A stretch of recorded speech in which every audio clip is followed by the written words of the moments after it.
Well, you can tell that I'm not in my normal spot. I'm uh, I'm in the Valley of the Sun, which is right in my eyes. I don't mind it at all.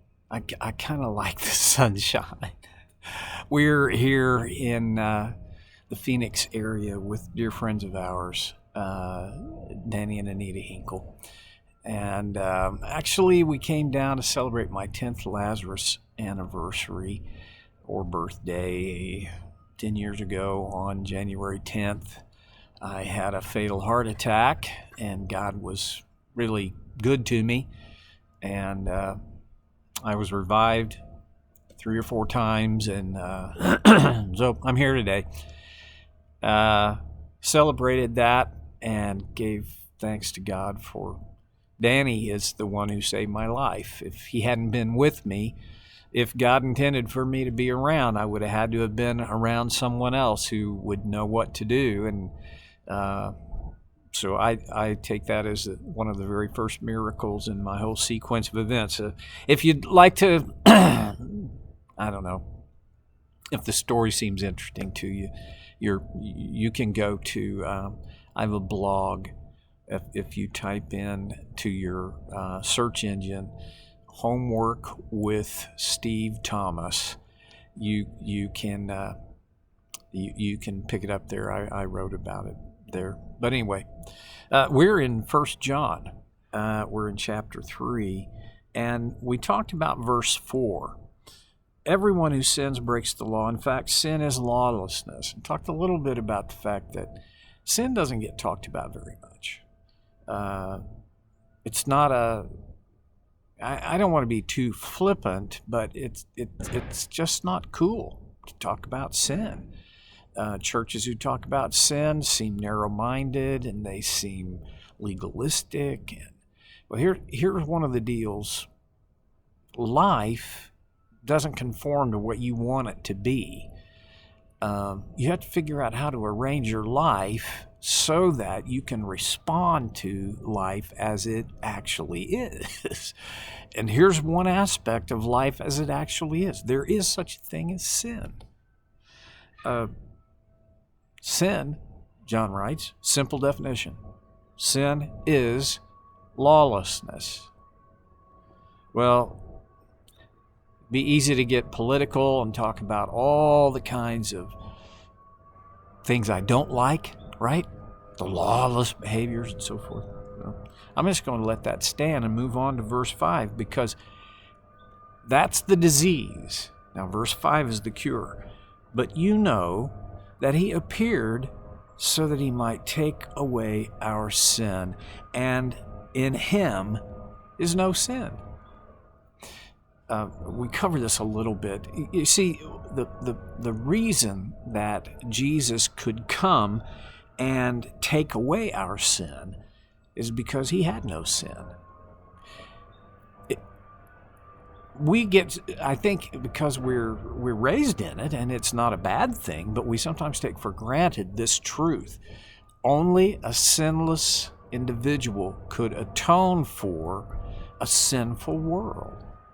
And Jesus wasn't just a good man. He wasn't just a great moral teacher. He wasn't just a world-class communicator.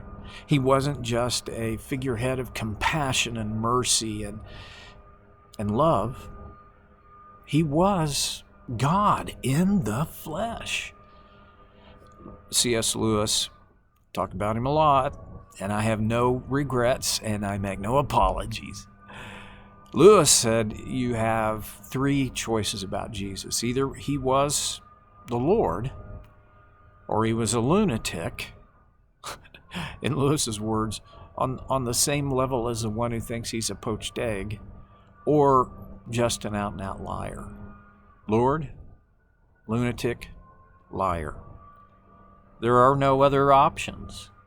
You see, you can't be this wonderful person, this great teacher, this huge example, unless he was who he said he was. Otherwise, he's just another liar. And he said he was the Son of God, the Lord. Well, there was no sin in him. There are a lot of theologians over the years of time that have said Jesus, what killed Jesus on the cross was not simply the physical agony. Truth is, men had been staked on a cross and lived for 3 days before they finally died of asphyxiation, where they were no longer able to pull themselves up so that they could fill their lungs with air, and then they finally just died. Well, Jesus died in about 6 hours. And a lot of theologians believe that what killed him was the sin that he bore, his broken heart. Well, he had no sin, and only one with no sin could take away our sin. All right, verse 6. No one who lives in him keeps on sinning. Wait. So does that mean I'm never going to commit another sin? No, I think it means you're still human, and there's a high likelihood that you're going to have trouble. You will sin. But here's the difference between sinning and keeping on sinning. Okay? That's the difference between me overeating occasionally and my calorie intake being too much, and I ate sweets and treats, and if I want to manage my type 2 diabetes well, I got to not do that. But there's a difference between I have these lapses that I don't have an excuse for. That's not what I'm saying. But I don't keep on with it. See, I'm not in the... My pattern is not that I just eat anything I want to. See, for us, the pattern is no longer needs to be we just sin. I mean, that's all we do. No, we don't keep on sinning. We interrupt this cycle that has described us and defined us for all of our lives. We break that cycle. We don't keep on sinning. Okay, there's an aspect here also of intentionality. I don't want to make it less than it really is.